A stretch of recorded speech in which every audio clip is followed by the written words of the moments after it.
ಇನ್ನು ಧಾರವಾಡ ಮೂಲಕ ಬೆಂಗಳೂರಿನತ್ತ ಸಿಟಿ ರವಿ ಧಾರವಾಡ ಬೈಪಾಸ್ನಲ್ಲಿ ವಾಹನವನ್ನ ತಡೆಯೋದಕ್ಕೆ ಯತ್ನ ನಡೆದಿದೆ. ಬಿಜೆಪಿ ಕಾರ್ಯಕರ್ತರನ್ನ ಈ ಸಂದರ್ಭದಲ್ಲಿ ಪೊಲೀಸರು ಚದುರಿಸಿದ್ದಾರೆ. ಎಂಎಲ್ಸಿ ಸಿಟಿ ರವಿಯವರ ವಾಹನ ತಡೆದು ಸಿಟಿ ರವಿಗೆ ಕಾರ್ಯಕರ್ತರು ಜೈಕಾರವನ್ನ ಹಾಕಿದ್ರು. ಈ ಸಂದರ್ಭದಲ್ಲಿ ಪೊಲೀಸರು ಅವರೆಲ್ಲರನ್ನ ಕೂಡ ಚದುರಿಸಿದ್ದಾರೆ. ವಾಹನದ ಮೇಲೆ ಕಾರ್ಯಕರ್ತರು ಮುಗಿಬೀಳ್ತಾ ಇದ್ರು. ಅವರ ಪರವಾಗಿ ಜಯಘೋಷ ಮೊಳಗ್ತಾ ಇತ್ತು. ಅಲ್ಲಿ ನೆರೆದಿದ್ದವರನ್ನೆಲ್ಲ ಚದುರಿಸಿ ಪೊಲೀಸರು ವಾಹನ ಹೋಗೋದಕ್ಕೆ ಅನುವು ಮಾಡಿಕೊಟ್ಟಿದ್ದಾರೆ. ಗಮನಿಸ್ತಾ ಇದ್ದೀರಿ ದೃಶ್ಯಾವಳಿಯಲ್ಲಿ. ಧಾರವಾಡದ ಮುಖೇನವಾಗಿ ಬೆಂಗಳೂರಿನತ್ತ ಸಿಟಿ ರವಿ ಆಗಮಿಸುತ್ತಿದ್ದಾರೆ.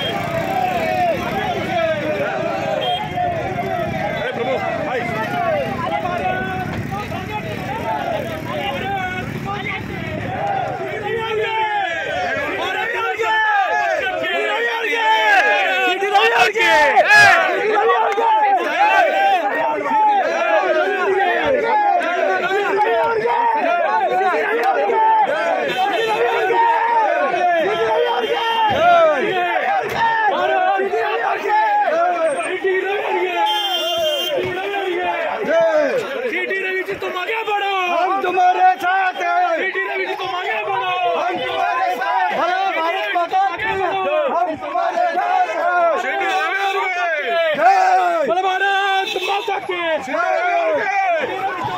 रवि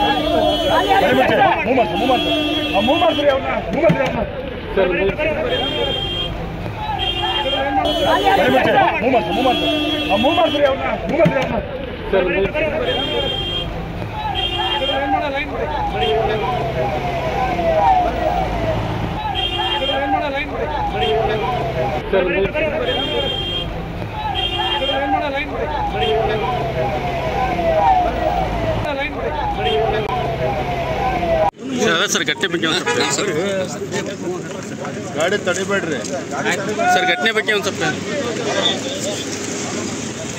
ಗಾಡಿ ಫಾಲೋ ಮಾಡಬೇಕು.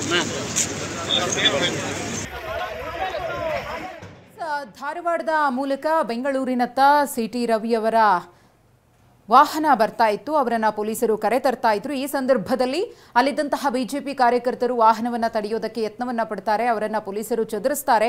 ಹಿಂದೆನೇ ಬಿಜೆಪಿ ರಾಜ್ಯಾಧ್ಯಕ್ಷ BY ವಿಜಯೇಂದ್ರ ಅವರ ಕಾರು ಕೂಡ ಬರ್ತಾ ಇತ್ತು. ಅವರು ಕಾರ್ಯಕರ್ತರನ್ನ ಮುಖಾಮುಖಿಯಾದಂತಹ ಸಂದರ್ಭದಲ್ಲಿ ಯಾವುದೇ ಕಾರಣಕ್ಕೂ ಕೂಡ ವಾಹನವನ್ನ ತಡಿಬೇಡಿ ಅಂತ ಹೇಳಿ ಕೈ ಮುಗಿದು ಕಾರ್ಯಕರ್ತರ ಬಳಿ ಮನವಿಯನ್ನ ಮಾಡ್ಕೊಳ್ತಾರೆ.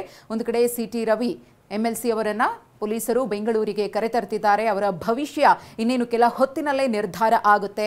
ಮತ್ತೊಂದು ಕಡೆ ಎಲ್ಲ ಭಾಗಗಳಲ್ಲೂ ಕೂಡ ರಾಜ್ಯದ ಬಹುತೇಕ ಭಾಗಗಳಲ್ಲಿ ಸಿಟಿ ರವಿಯವರ ಬಂಧನವನ್ನ ಖಂಡಿಸಿ ಹೋರಾಟಗಳು ನಡೀತಾ ಇದೆ. ಗಮನಿಸ್ತಾ ಇದ್ದೀರಿ.